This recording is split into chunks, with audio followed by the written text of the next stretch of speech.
बेरोजगारी भ्रष्टाचार चरम सीमा पर है।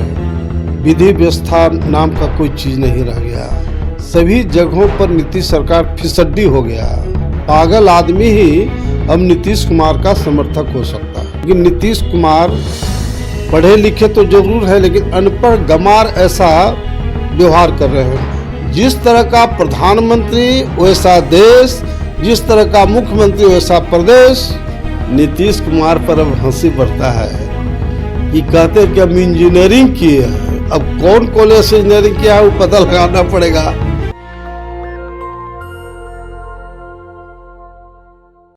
आज हमारे साथ जो जुड़े हैं वो कोई आम व्यक्ति नहीं है। वो बाबू जगदेव प्रसाद कुशवाहा के बेटे हैं और पूर्व में केंद्रीय राज्य मंत्री रह चुके हैं। आज इनसे हम चर्चा करेंगे बिहार की राजनीति पे। सर, हाल फिलहाल में नीति आयोग का रिपोर्ट आया है कि बिहार सबसे नीचे है हर क्षेत्र में, शिक्षा, स्वास्थ्य, रोजगार। ये कोई आश्चर्य की तो बात है नहीं। बिहार में जहां शिक्षा और स्वास्थ्य बिल्कुल चौपट हो गया, बेरोजगारी भ्रष्टाचार चरम सीमा पर है, विधि व्यवस्था नाम का कोई चीज़ नहीं रह गया, तो नीति आयोग हो चाहे कोई आयोग बने, जब मेजर जो बिहार की समस्या है सभी जगहों पर नीतीश सरकार फिसड्डी हो गया, तो ऐसी हालत में अगर कोई नीतीश कुमार सरकार से उम्मीद करता है तो बिल्कुल पागल होगा। पागल आदमी ही अब नीतीश कुमार का समर्थक हो सकता है। सर, आज एक मामला आया है। एक मंत्री हैं जीवेश मिश्रा, उनकी गाड़ी को सदन के अंदर, विधानसभा के अंदर जा रहे थे तो उनकी गाड़ी को रोक करके और डीएम और एसपी की गाड़ी पास कराई गई, तो कहा जा रहा है कि अफसरशाही बिहार में बढ़ गया। इसको आप कैसे देखते हैं? देखिए, कोई नई बात नहीं हो रही है ना। पिछले साल असेंबली में कलेक्टर और एसपी मिल करके विधायकों को पीटने का काम किया था।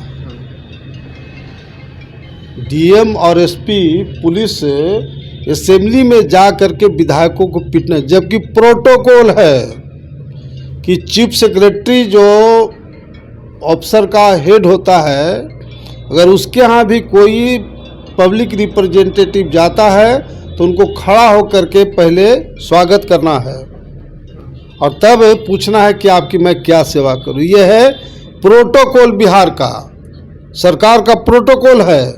लेकिन नीतीश कुमार पढ़े लिखे तो जरूर है, लेकिन अनपढ़ गमार ऐसा व्यवहार कर रहे हैं बिहार में। अब बताइए कि एक कैबिनेट मिनिस्टर की गाड़ी रोक दिया जाता है, क्यों भाई? ये डीएम जा रहे हैं, अरे नौकर है ना डीएम एसपी। क्या होता है डीएम एसपी? सरकार के लिए और जनता के लिए नौकर है।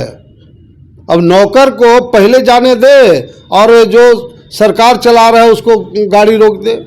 तो मैं मंत्री जी को, जीवेश जी को बहुत धन्यवाद देना चाहता हूँ कि सच्चाई के लिए उन्होंने शानदार तरीके से बोलने का, अड़ने का काम किए हैं और बिल्कुल उनका सही स्टैंड है कि ऐसे पदाधिकारियों को सस्पेंड करे। लेकिन ये पदाधिकारी नहीं है, पूरे बिहार में आज अफसरशाही का बोलबाला है और नीतीश सरकार में ये आम बात हो गया है कि एक दारोगा, थानेदार भी कोई एमएलए, एमपी, मंत्री का बात नहीं सुनता है।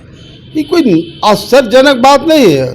इसलिए मैंने कहा कि बिहार की आम जनता अगर नीतीश कुमार से कोई उम्मीद करता है तो वो पागल के अलावा कोई आदमी नीतीश कुमार का समर्थक अब नहीं हो सकता। सर, बिहार में इतनी अफसरशाही बढ़ गई है, सर आप इसके जिम्मेदार किसे मानते हैं? अरे भैया, एक लाइन का बात है, मुख्यमंत्री। जिस तरह का प्रधानमंत्री वैसा देश, जिस तरह का मुख्यमंत्री वैसा प्रदेश। इसलिए सारा पावर नीतीश कुमार में है, सारा पावर मुख्यमंत्री में है। इसीलिए हमने राष्ट्रीय शोषित समाज दल बनाया हूँ और इसमें ऐलान किया हूँ कि बिहार में वही समाज आगे बढ़ा है जिस समाज से मुख्यमंत्री बना है। इसलिए कोयरी समाज, जहाँ 10-12% हमारा पॉपुलेशन है, इनसे छोटे छोटे जो समाज है उससे मुख्यमंत्री बना। वाई नॉट कुशवाहा, कोयरी क्यों नहीं बनेगा? इसलिए हमारा ऐलान है कि राष्ट्रीय शोषित समाज दल की सरकार 2025 में बनेगी। कुशवाहा समाज से मुख्यमंत्री बनेगा और 5 डिप्टी सीएम बनाएंगे, एक मुसलमान जिसको पुलिस विभाग जरूर देंगे ताकि असुरक्षा की भावना जो मुसलमानों में है वो खत्म हो, और एक अति पिछड़ा, एक दलित, एक सवर्ण और एक यादव समाज से भी डिप्टी सीएम बनाएंगे ताकि यही 5-6 तरह का बिहार में समाज है, ताकि हर समाज को लोग महसूस करें कि नागमणि प्रॉपर वे में सभी समाज को लेकर के, सभी जाति समुदाय को लेकर चल रहा है। सर, मुख्यमंत्री से जब भी सवाल किया जाता है तो वो सिर्फ एक ही रट्टा लगाए हुए रहते हैं कि पता है 2005 के पहले क्या था। अब कहते हैं कि जो लोग मेरे खिलाफ बोलते हैं वो सिर्फ पब्लिसिटी पाने के लिए बोलते हैं, उनको राजनीति से कोई मतलब नहीं, राजनीति का ज्ञान नहीं है उनके पास। अरे तब लालू जी का राज खत्म हो गया। अब वो बात करें नागमणि का कि नागमणि का राज बनेगा तो सम्राट अशोक का राज बनेगा, सम्राट चंद्रगुप्त का राज बनेगा, और शहीद जगदेव प्रसाद और डॉक्टर अम्बेडकर साहब का सपनों का राज बनेगा। आप नीतीश कुमार लालू से क्यों तुलना करता है? आप तुलना करना है तो नागमणि से तुलना करो कि नागमणि का क्या प्लानिंग है, नागमणि का क्या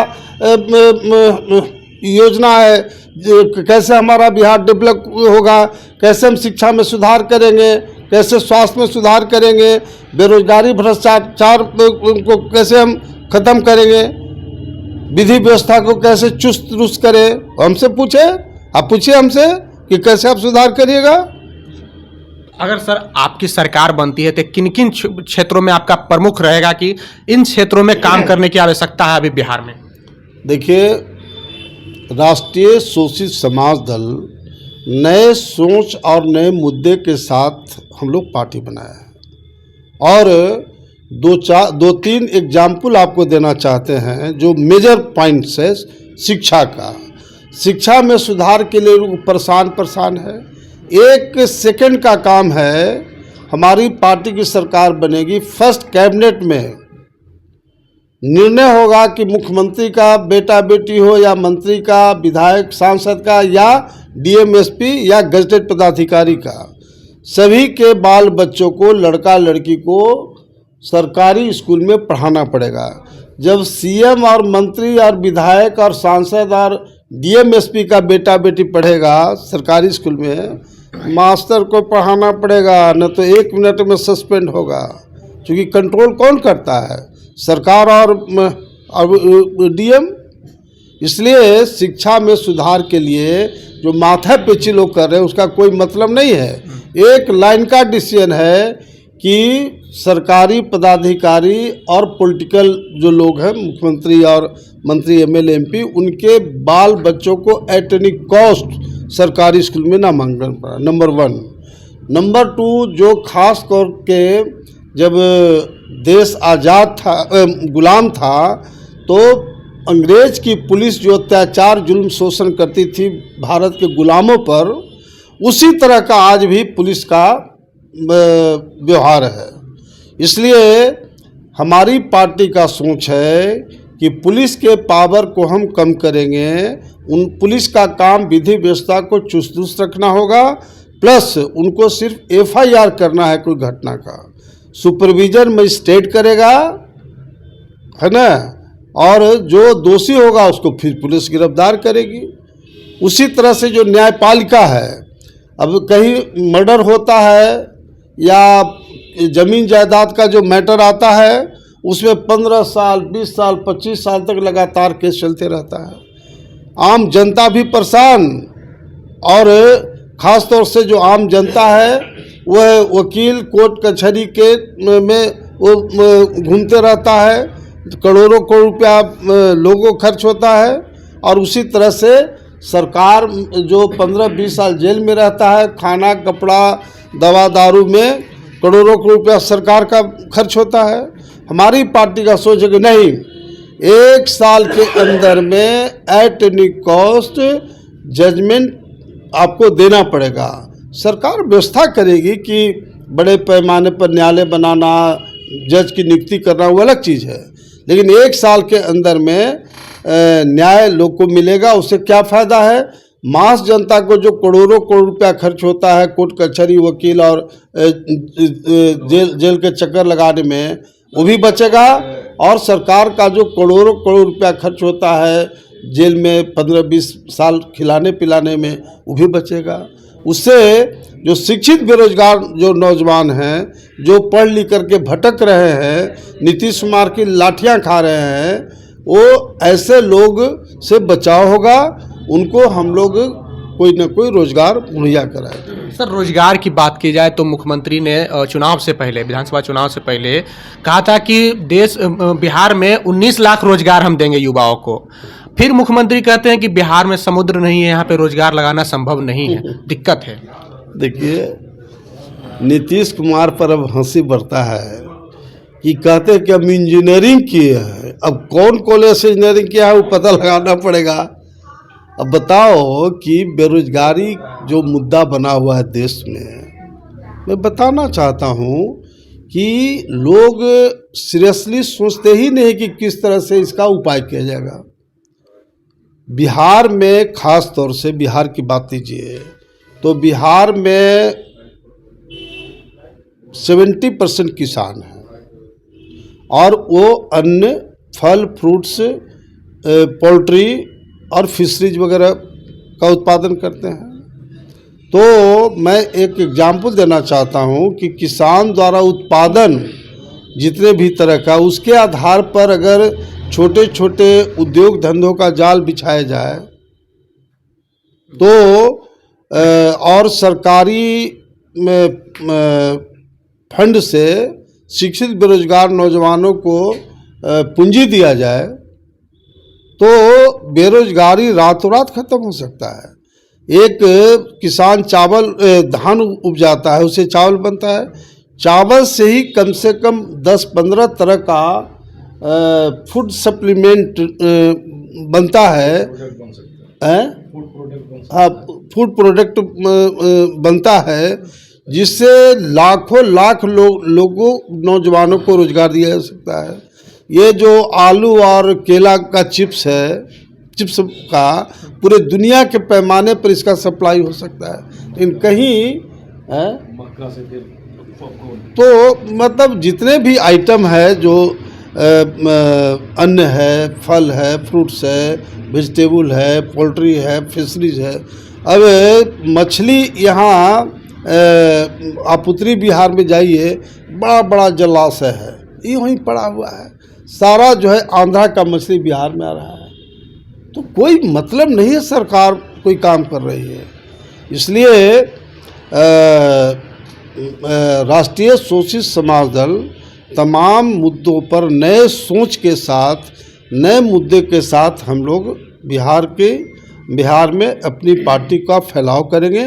और इतना जोश खरोश है नौजवानों में, छात्रों में कि लगातार डेली 10-20 लोग जरूर आकर के खुद पदाधिकारी बन रहे हैं। तो ख़ास तौर से आज हम इस बात का अनाउंस करना चाहते हैं आपके माध्यम से कि फरवरी महीने में शहीद जगदेव शताब्दी समारोह पटना में हम लोग करेंगे। डेट अभी लोगों से राय मशविरा करके करेंगे, लेकिन फरवरी महीने में काफ़ी बड़ा अमर शहीद जगदेव शताब्दी समारोह हम लोग करेंगे, जिसमें पूरे बिहार, झारखंड और देश के अन्य राज्यों से बड़े पैमाने पर लोग आएंगे। और उसी के बाद से शहीद जगदेव रथ निकलेगा राष्ट्रीय शोषित समाज दल का, जिसमें पूरे बिहार के एक जिला और प्रखंडों का दौरा करके पार्टी को इस तरह का सशक्त बनाया जाएगा कि 2025 में राष्ट्रीय शोषित समाज दल की सरकार बनाना हमारा लक्ष्य होगा। तो ये थे राष्ट्रीय शोषित समाज दल के राष्ट्रीय अध्यक्ष नागमणि जी। इनका कहना है कि बिहार सरकार जो है हर मसले पे फेल है। आपको हमारा ये रिपोर्ट कैसा लगा आप हमें कमेंट बॉक्स में अपनी प्रतिक्रिया जरूर दें। अगर आप यूट्यूब चैनल पे देख रहे हैं तो चैनल को सब्सक्राइब कर लें, फेसबुक पेज पे देख रहे हैं तो पेज को लाइक कर लें। मिलते हैं अगली वीडियो में। जय भीम, जय भारत। नेशनल दस्तक की आपसे गुजारिश है कि अगर इसको बचाना चाहते हैं तो नेशनल दस्तक को सब्सक्राइब करने के लिए रेड कलर के सब्सक्राइब बटन को दबाएं, फिर बेल आइकन की घंटी दबाएं नेशनल दस्तक को बचाने के लिए बहुत जरूरी है कि हर खबर को शेयर करें, लाइक करें, कमेंट जरूर करें।